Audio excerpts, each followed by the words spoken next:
फिल्मों की model actress Poonam Dubey 7 समुंदर पार मॉरिशस में अपना जलवा बिखेरने की तैयारी में है।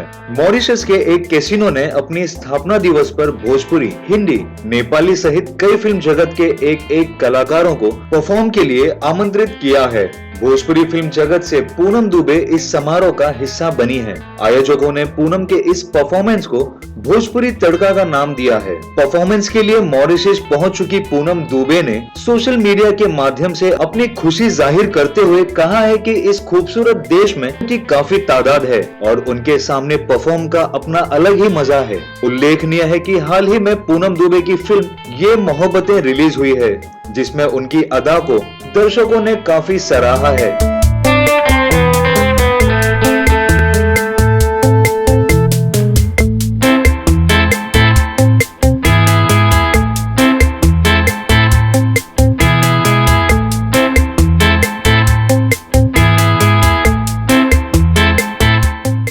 भोजपुरी जगत की अन्य खबरों के लिए सब्सक्राइब करें हमारा चैनल स्पाइसी भोजपुरी।